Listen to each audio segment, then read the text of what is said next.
रेहान तारिक साहब के साथ आपकी पॉडकास्ट हुई है, हाँ जी, बिल्कुल कैसा जी। रहा एक्सपीरियंस? जो रेहान साहब है ना, कह लें कि उनका जो कंटेंट है, जब बोलने का, उनका जो एंकर के तौर पे जो करते हैं, उनका वे सब मेरे ख्याल से थोड़ा डिफरेंट है।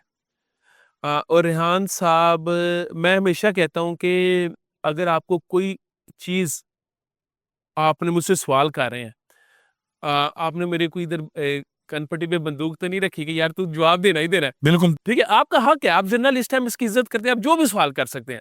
हाँ, जिससे हमें इतराज़, हम कह दें कि जी सर आप ये सवाल ना कीजिए, दूसरा कर लीजिए, अब ये इसका मैं आंसर नहीं करना चाहता, इसको मैं जवाब नहीं देना नो चाहता। कमेंट्स, आगे आपने बोला है, रिकॉर्ड पे हाँ, नहीं ईज़ी, बोला है। मुझे नहीं अच्छा लगा, मैं उसका नहीं जवाब दिया। हाँ जी। सिंपल, रेहान साहब अगर सवाल कर रहे हैं, तो उसका जवाब भी तो आप ही दे रहे हैं।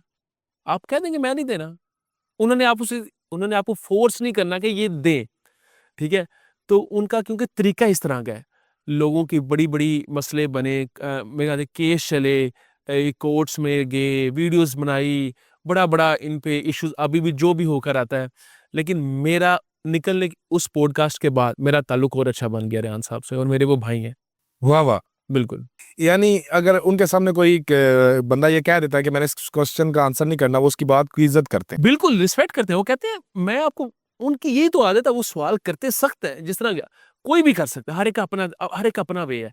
अगर वो अपने उस वे से चल रहे हैं, तो वो फ़ोर्स नहीं करेंगे, आपने नहीं देना अपना दें। आप क्यों सवाल उनके उनके सवाल का क्यों जवाब दे रहे हैं? आपको उन्होंने फ़ोर्स तो नहीं किया, सिंपल। और मेरा ख़्याल है कि वो बहुत अच्छे बंदे हैं, मेरी बल्कि ज़्यादा अच्छी, बल्कि भाई बन गए अब तो उसके बाद।